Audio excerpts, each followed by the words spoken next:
Just had a few things to mention as follow-up from Ann's wonderful morning. Remember, when it's affordable, accessible, and integrated, integrated also needs to include folks with multiple chemical sensitivities. So often we talk about integrated housing and we think just, just on the physical access for folks with mobility impairments. But remember, we also have hearing, vision, and multiple chemical sensitivities for the integrated piece. Remember, talked about advocacy. Remember, you are an advocate for your consumers, but at the same time, remember to teach people to be self-advocates. So often, I think, as staff, we think, well, we have the degree, we have the professional experience, so I'll just go over to the housing authority and talk to my good friend over there and take care of the situation for this consumer. You know what? By them being able to be self-advocates, that is going to speak much louder than what your advocacy is going to do. Now, you may have a combination of that. Don't get me wrong. You may have a combination of being an advocate and they being their self-advocate and teaming up together. But don't forget that piece of self-advocacy from the consumer. Also, I just wanted to share a quick example of the integrated housing piece. My career started with Centers for Independent Living, back in the early to mid 80s. Not bad for a 29-year-old guy, right? Thank you. But we had a proposed housing complex for a small community, southern Minnesota. And the dilemma was, do we support a complex with 28 units, totally accessible for people with disabilities? And this would be like an 811 project. And so do we support 28 more units in a small community to increase the number and availability? Or do we not support it because it's segregated housing? Not support it. You know, I mean, and it's a redundant question, Vidal, okay? So I'll answer my own question this time. Thank you. No, seriously, and it was a real dilemma, because in this small community, if you didn't have that type of housing available, then folks in that area had to travel about 100 miles north to Minneapolis and St. Paul and live in the big city. So there were legitimate concerns either way. And even back at the time, there were neighbors who didn't want those people in my neighborhood, NIMBY, not in my backyard, because they would catch those horrible disabilities such as spinal cord injuries, MS, and you know the other types of disabilities that their children could catch by living in the neighborhood. So, you know, I mean, we can kind of laugh about it now because it was built. A lot of folks have been benefiting from that, but we still see that here, 30 years later, in so many communities, right? And so that's part of what we need to do in the educational piece. And it's, so it's education versus intentional discrimination. And I think that's really important when we talk to anybody. It could be from the city, county, a builder, whomever. So what I want to talk about this afternoon more specifically is the visitability principles and federal visitability legislation. This is my personal passion. Universal design principles, we'll talk about that, and ADA compliance in public housing authorities. So a little history background here. Started with the Housing Act of 1937, which requires tenants to pay 30% of household income. Because think about where this was in 37, that we're coming out of the Depression. And a lot of folks lost housing and were in squatter huts and such. First elderly-only public housing was in 1960. And in 1961, HUD amended the definition of elderly family to include people with disabilities of any age. 1961. Part of the dilemma years ago too was when you put elderly and disabled together in the same complex, there's a lot of problems that arise. And that was including this unit, 28 unit I was telling you about. When you had seniors having accessible homes in the community, they were able to stay out there, but then you had the 25-year-old guys who were newly injured quads or paras, and they wanted to play the rock and roll at 1 in the morning. Seniors, young people with disabilities, it got a little contentious. So that's always an interesting dynamic. And then problems rose in the 80s and early 90s because those with mental illness were now less likely to be institutionalized. And then in 88, the Fair Housing Amendments Act added handicap to the class of individuals protected. It's always interesting when I talk to public groups and talk about civil rights, that so many people in the lay person out in the community thinks, well, in 64 we took care of civil rights, right? It was all the protests, marches, 64. Well, no, that was one type of group of people, a couple of different groups of people. But then in the 70s, we had the women's movement. And then out of that, we had the 80s into the 90s became the disability movement. Last summer, my wife and I were out in Philly, and we were at the Liberty Bell. And they actually had different displays around in that area. And they talked about the civil rights for African Americans and minorities. They talked about the women's rights. But you know what? It was odd. We didn't see anything around the Liberty Bell depicting disability rights in the 80s and 90s. Nothing was mentioned. And I think they even skipped forward to the LGBTQIA community. Interesting, right? So I'm going to have this all week long. We have to become educators. We have to educate everybody in our community. And at least for like our center, and I know with a few others, Robbie in Denver, you have pictures of the disability movement in your center, because that way it really helps a person who's newly disabled, their family, or someone who just felt isolated. When they come to your center and they can see pictures from the movement, it gives them a better sense of history, something that you can talk to them about and say, you're part of the bigger picture. So certainly the civil rights and everything in housing moving forward is part of it. This also had included people with drug and alcohol addictions. Remember, it's not currently using, but rehabbed. And other problems arose, and so then in '96, the Public Housing Opportunity Extension Act streamlined the process for designating public housing projects elderly only or only to residents with disabilities. So it's an evolving step on a legislative process.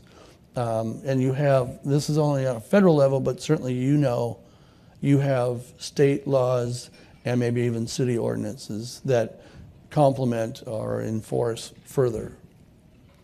The Olmsted decision, Ann talked about this back in '01. It's crazy, right? It's been 19 years, or 18 years, whatever.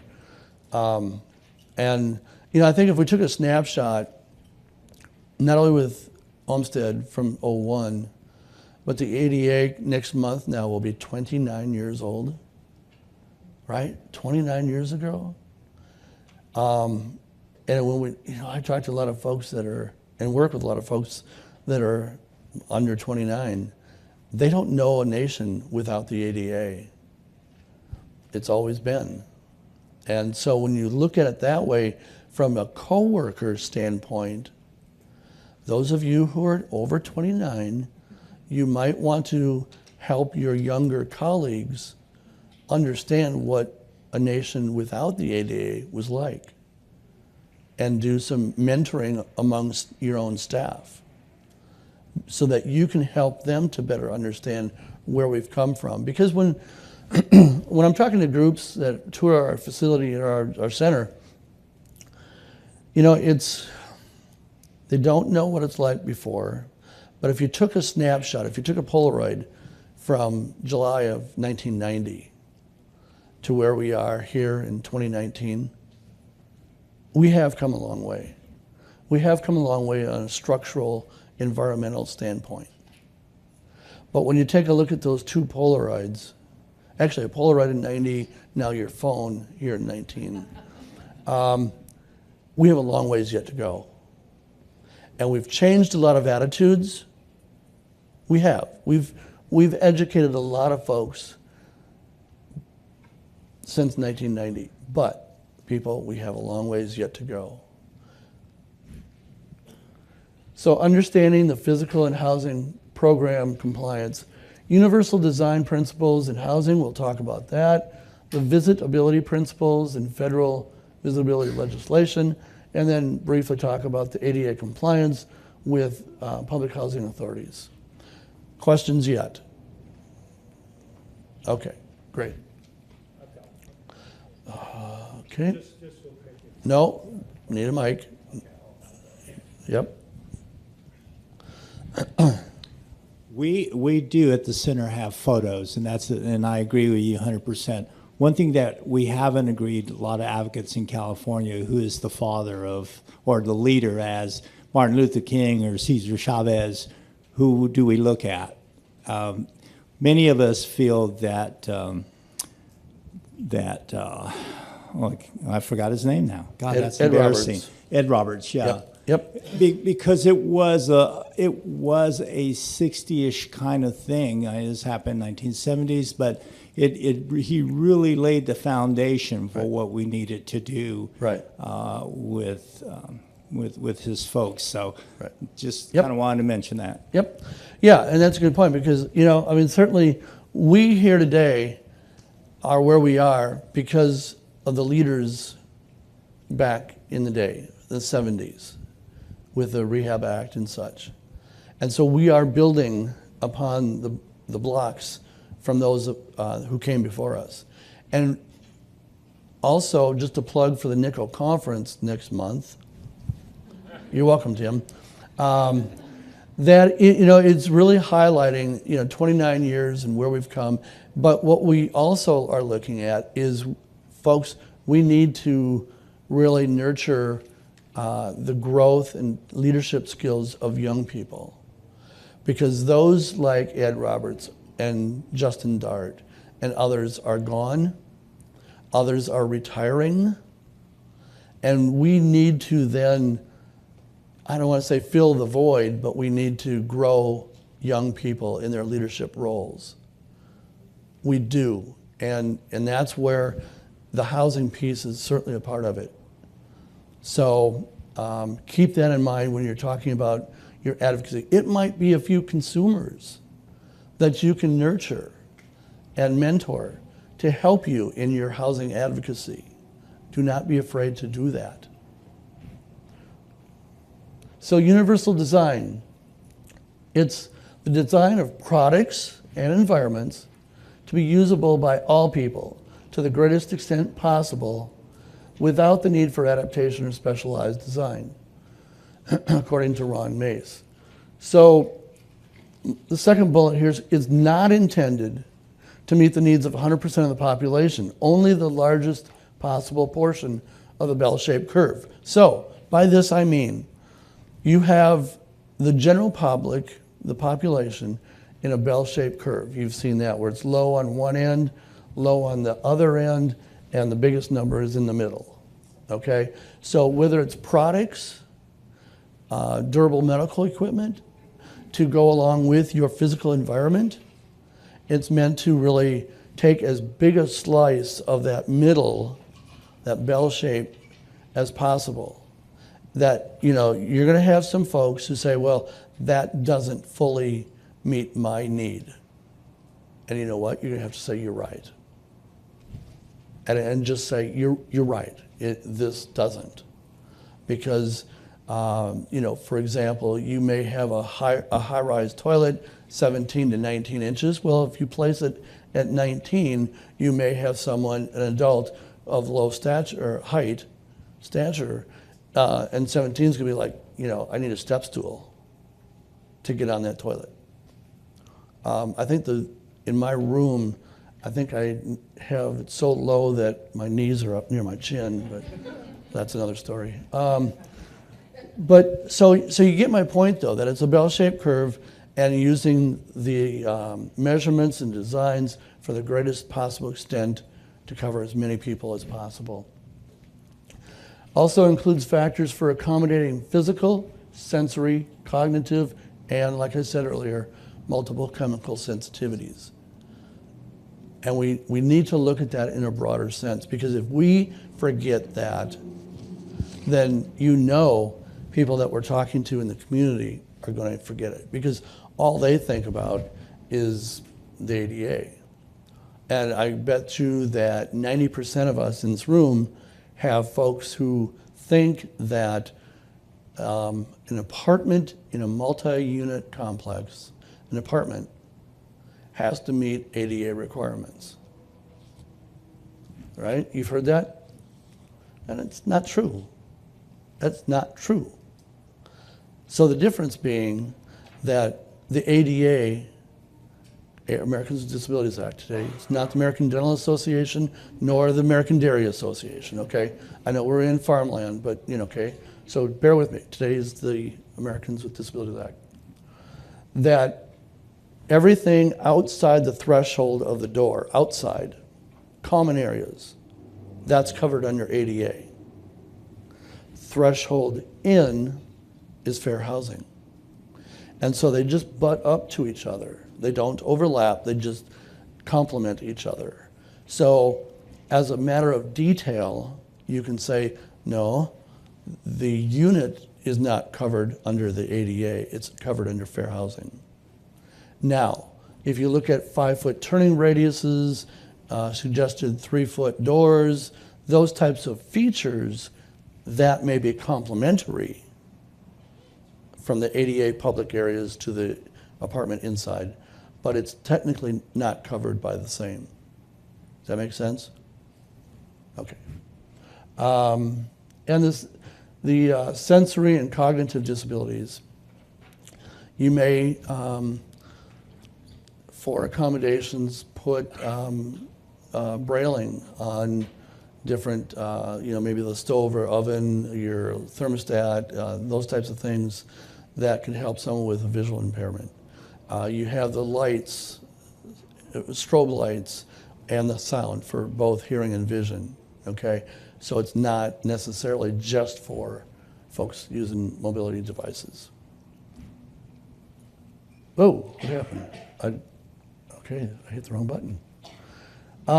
So the ADA does cover the common areas, parking, path of travel, leasing offices, pools, community rooms. In Arizona, certainly we see a lot of issue with the pools. And so having access, whether it's a swing away chair that gets you into the water, or maybe like a vertical drop, or maybe what do they call it? Help me out here. Where it slopes into the water. Well, it's not really a ramp, it's a zero entry, thank you. Yeah. But in Arizona, we had a real dilemma, because you want to have it high, the gate entrance, you want to have it high enough that kids are not able to get in. But you want to have it low enough to comply with ADA. And between the two laws in Arizona, there was a conflict. And the kids won out. So the gates to like a apartment complex pool is higher so that they're erring on the side of safety for kids rather than accessibility for everyone else, for mobility impairment. So that's kind of an interesting thing that you sometimes run into. Fair housing, like I said, covers the threshold of the unit from inside. Landlord must allow reasonable accommodations to the tenant's expense, at the tenant's expense. Okay, folks, in my 30 years working with Centers for Independent Living, I have seen 2 cases, only 2, where the landlord required someone to put it back to its original state. 2. One that I remember clearly was carpeting was pulled up, put into storage, and a tile or it was either tile or ceramic flooring for better access for a wheelchair. This landlord required the tenant, after they moved out, to go back into storage, get the carpeting, and relay it back in to make it to its original state. What the heck? I mean, after being in storage for a while, you're taking this out of storage and putting this carpet back down? Are you kidding me? And the tenant had to pay for it. I think there was definitely an axe to grind on that case. But, so I say only 2 in 30 years. The reason that I believe that's the case is because we've been able to make the case that increasing accessibility increased the bottom line for them. You can now market to 100% of the population. I'll talk more about the marketing and such later. But, so education again. Landlord reserves the right to require them to return it to the original state at the expense when moving out. And then educate the landlords on the benefits of accessibility. Because all the arguments against it, the arguments are not on their side. The arguments for accessibility is on our side. Visitability principles. Again, this is my passion right here, folks. So, new single family, duplex and triplex, below the 4 or more requirements under fair housing. And there's 3 main minimum standards for visitability for persons with disabilities. And again, up front here, a woman from California said, if someone wants to come and visit me, or I want to go visit my neighbor, can I do that? And, you know, like, for example, can a neighbor go to visit down the street to watch tomorrow's Game 7? Are they able to visit? Are they able to visit the visitability piece? Minimum standards, at least 1 zero-step entrance. It does not have to be front door. It can be attached garage through into the kitchen. That works. It can be the back door. You just need 1 entrance. And, you know, and people say, well, what about the flooding? And, you know, in Arizona, we're like, well, what about monsoon season? You know what? Grocery stores and everywhere else are sloped away from the building. They don't get flooded, right? No. So you can do that, again, new construction. You just grade it away from the home. Wide passage doors, 32 inches wide clearance, prefer 36. Again, it works across the age group, because if you're a young family with a child and you're doing a stroller and you're pushing your stroller in, okay, wider doors, zero-step entrance, beneficial. Someone, you know, young person using a mobility device, that works. If you're getting that 80-inch TV in, you can get that. Movers love that too. And it doesn't look any different. At least a half bath or powder room on the main floor. Again, the idea is, can you get into the home and do your business? 3 more features to be added. Environmental and utility controls between 15 and 48 inches off the floor. Audience participation part here. Why have electrical outlets traditionally, historically been 9 inches off the ground? Sir? That's the hammer drive. Oh my gosh. Okay, you were in my other session. Okay. He cheated. Okay, I had a plant in the group. It's the length of a hammer, 9 inches. So when builders come along, put their hammer on the ground, pencil mark it, now you have an outlet mark. They go along, another outlet over here, put on their hammer on the ground vertically, make their mark, they can move on. Nothing scientific, nothing functional, nothing at all but the length of a hammer. I'm just telling you like it is, right? No fake news here. So, by doing 15 inches off the ground, folks, there's no extra labor, there's no extra material, there's no extra cost, but it's increased accessibility. 48 inches with your thermostats and such, you brought it down, no extra cost. Okay? Lever door handles, or I'm sorry, the second one. Bathroom walls reinforced to permit attachment of grab bars as needed. So, new construction again.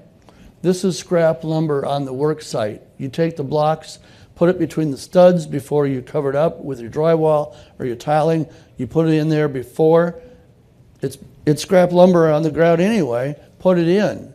That way, in the event that you want to add grab bars later, you have the reinforcement behind there. Cost? Zero. Right? It works. The lever hardware, apartments used to have an upgrade. You used to charge you more if you were in an apartment with a lever handle. Now it's become standard. Cost differential? No cost. Okay? To add these 6 features on a slab home is about an extra $100 to the buyer to put these 6 features in. $100. You're not pricing the family out of the home, and you're increasing your marketability, right? Now, if this was made available, 100%, remember earlier I talked about the paradigm shift? Rather than thinking, oh my gosh, I have to go all the way up to 5% accessible, but your paradigm now becomes, my standard is 100% across the board. And if you have to work down, okay. But for a single family home, single level, you do it 100%. It's not just a token 5% or 2 units in a new subdivision. Does that make sense? Can you advocate for that? Can you educate for that? I see a lot of nodding. Thank you. Justification. So we don't build houses like we did 60 years ago, 1959. Things are different. We have different building codes. We have different materials for our piping, for our electrical, sprinkler systems. It's not the same 60 years later. We're changing. We now, today, in your community, are building homes that are going to last until the year 2079. You're not going to be around. I'm not going to be around. Well, some of you younger ones are. But you're building for 60 years out. Third bullet. Americans move on an average of 7 years. Every 7 years you're moving. Okay, my grandparents on the farm, they were there until they were in their 90s. My mother's in the same house for the last 60 years. And my sister and I are fretting the day that she passes because she still has 4th grade papers of mine in that house. But she's been in the same house for 60 years. We are not that America anymore. We're moving every 7 years. Okay, I'm not a mathematician. I don't play one on TV. But if you take a 60-year home lifespan, every 7 years, you have 7 to 9 families occupying that dwelling over the years. Chances are really, really good that at least one family will find those features useful. Right? Houses can be marketed now to 100% of the community. If I'm in any part of the housing industry, folks, I want a piece of that. Because if you don't make your product accessible, you've eliminated a bunch of people that you can market that property to. Okay? In Phoenix alone, we have about over 900,000 individuals with a permanent disability in the valley. If I'm a realtor and I don't have an accessible product, I've shot myself in the foot by 900,000 people who potentially could be a buyer, a seller, and commission. Because folks, here's another visual aid. Sorry guys, but I'm holding up my wallet. I am a person with a disability, and my money is just as green as someone who's able-bodied. And I would say to you as a builder, developer, realtor, my wallet's on the table. How much of that do you want? Or do you want me to go on to another developer or builder or another realtor? And the point I want to make here right now too is be okay, embrace the idea that people make money building housing. Embrace that idea. Don't fight it. Don't feel like, well, they're just taking us to the cleaners. Oh, they're interested in the bottom line. You know what? If you understand that that's probably the case, then you can be an ally rather than adversarial. You can be an ally because you know what? If you educate folks on the benefits, they're going to be on your side. We have seen this time and time again. The Eleanor Smith Inclusive Home Design Act, year after year, bless her heart, Representative Jan Schakowsky from the state of Illinois has been a real leader and champion in introducing this in the House time and again. There are many cities or even states that have visitability ordinances. If you don't already, go to visitability.org. It's hosted by Nickel. And there's so much information there. It debunks myths and stereotypes. It makes it possible for you to argue on the side of doing it.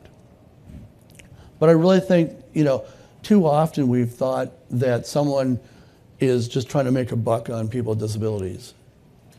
You know what? If I'm a developer, I want to do it for the least cost, and I want to market to 100%. Give you a quick example. A few years ago in Phoenix, a builder who's national came to our office, and I sat down with the individual and his architect, and they came to me with blueprints where only 2 of the 28 units were going to be accessible, sort of that minimum low-hanging fruit thing, right? And we just looked at the plans, looked at their square footage, By the time they walked out of that one meeting, and it was maybe just barely an hour, all 28 units were changed to be accessible, and they were fully leased up before ribbon cutting ceremony with a waiting list. And that gentleman will be on a video that you'll see tomorrow at noon. And his words, I couldn't pay enough, that he said, look, if my competitor doesn't do it, they're crazy, because it works. That's the type of partnership that can happen. So if someone wants to make their units, and it's single family or apartments, doesn't matter. It really doesn't. But if they're doing it because they want to make money, and that's their hot button, then work with that. Understand that that's their hot button. You want to make money. You want to do it for the least cost, most effective. Okay, work with that. If someone you feel is wanting to do the right thing and they have a great warm heart for meeting the community need and they're a great Christian and they go to church every Sunday, and so I know that I want to do the right thing for my community, use that and speak their language if that's what is their hot button that resonates. But find out what is really their touch point and work with that, because every argument that the naysayers would say, oh, too costly, can't do that. Can't change my plans. I have 6 plans that have been approved by the city. It's an automatic slam dunk.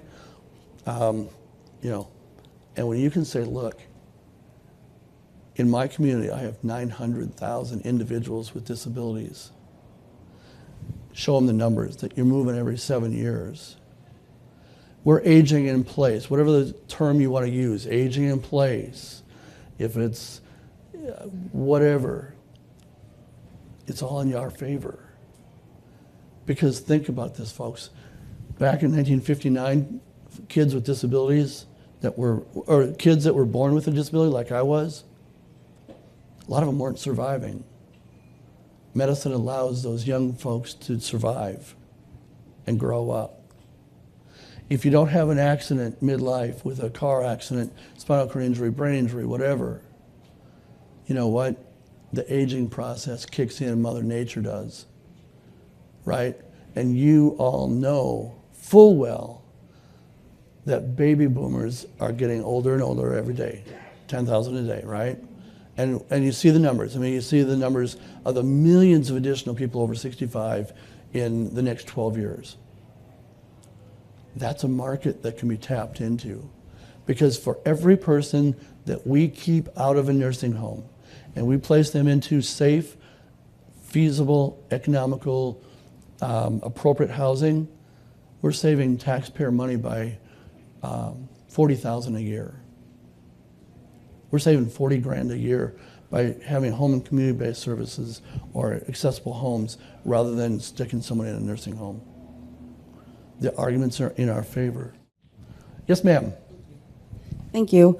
I had a quick question. You did say that you had met with a developer, I believe, and they had gone from 2 units to the entire 28. 28, and that they had made them all accessible. And I was just wondering, did they make them visitable, like you just mentioned, with those 6 structural changes, or did they also do, entire like kitchen and bathroom accessibility and things like that? Just so I know how to move forward when I get home. Right. Yeah, good. So it was a little bit of both.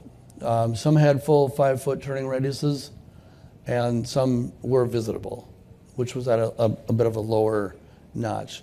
And I should say too that same company has won many awards for their designs. They've replicated in Milwaukee, Miami, Colorado, other places throughout the country. So it wasn't just that one property in the Phoenix area, but they've replicated and been a leader and growing their business because of that. So it's a combination between. Can you share their name? Gorman and Company. They're out of Milwaukee.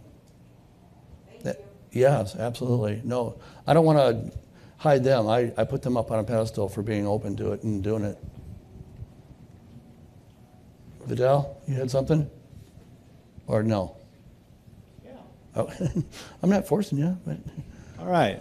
So I spoke to a developer, friend of mine, over a beer.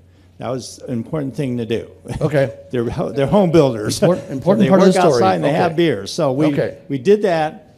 And what it was is that it ended up, all this conversation took place, as you mentioned, but it ended up being special features, being sold as or marketed as special features. He felt that tying it to the disability would kind of maybe get some buyers thinking about disability too soon or getting old, I don't know. But we had this conversation, Yeah. So he did that. And like you said, all of them were sold.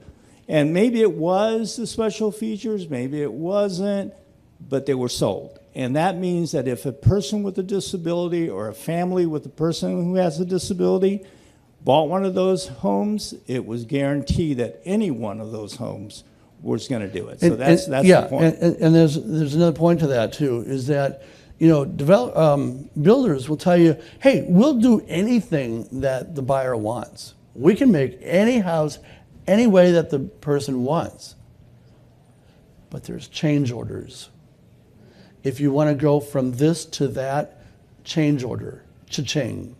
If you want to change this to that, change order, cha-ching, cha-ching, cha-ching. But we argue if you make that the standard, you may not have cha-ching for the change orders, but you're going to have people using them. Another point to that, too, is accessible units, single or multi, or apartments, don't look any different. If you have a 36-inch door with lever hardware, it doesn't look any different. If you have backing behind the drywall around your tub and toilet, you don't see it. It doesn't look any different. And besides, 30 years later, grab bars, for instance, they don't look big and steel like came out of the hospital. I'll tell you that grab bars come in mauve, taupe, and peach. I will also tell you that I'm a guy. I have no idea what mauve and taupe are. And peach is a fruit. But they come in decorator colors. So Chip and Joanna can come in and do the fixer-upper, and it looks nice. So these features don't make it look like it's for a niche population. It doesn't. And the more that you understand that, the more that you can advocate for that. Yes, over here. Thanks, Tim. So we're actually working on a universal design ordinance right now, specifically for Lucas County, but we're looking into potentially trying to push it further at a state level. Lucas County is where? Ohio, Northwest Ohio. Thank you. My bad. And one of the issues, I guess, or things that we're working on trying to decide is, in your experience, have you found that incentive-based like ordinances that like give tax breaks, is that enough to make a large adoption rate? No. Or do you think that it has to actually be like stone cold, like in the law? Because, I mean, it sounds like it needs to be in the law, which is kind of where we were at and thinking as well. But the problem we're running into is the Home Builders Associations are really working against us on this. So what, I guess, beyond talking to them about the facts, which should be enough, what are some other strategies, I guess, to bring them on board? Because if they're on board, there's no resistance, really. No, that's a great point, and thank you for that. The Builders Associations are always going to be against change. That is one group that is, admittedly, they've admitted that they are the slowest group of people to embrace change. So that's going to be the case. What you can do, though, is look to the other communities that have passed visitability. And actually, Nickel is working with AARP, and soon we'll have a report out on updated information about how implementation is going on visitability. You can certainly point to other cities, other states that are doing it, the impact. But you're right. If you get the Builders Association on board, then you've got it made. But it can be a tough sale because they're just resistant to anything, even if that change means extra money in their pocket. Okay. I can't take one more? Okay, thank you. All right, last one. I'm Ash. I'm from the Toledo, Lucas County area as well. Just some insider information. We've been working with our Habitat for quite a while. Yep. They do have what I would consider fairly universal design, zero-step entrance to their new homes. One thing we found in the process in the first year is we made a lot of recommendations. They took some of them they didn't take. One of them that I was really surprised they didn't take was the lever-style doors. They still had their round knobs. So I talked to the guy and I said, why did you go with the round knobs? Just, you know. He goes, oh, well, I don't think we can get those. We can't get those from our supplier for free or whatever. They work with, a lot of the habitats work with a supplier. And he goes, let me look into it. He calls me back and he says, it was just a checkbox on a screen that I didn't know how to get to. And when I called Habitat, they showed me how to get to it. So if any of you guys are working with habitats that are acquiring a lot of their product for free from suppliers, it's sometimes as simple as an ask. How beautiful is that, right? Good job. All right, thank you much, folks.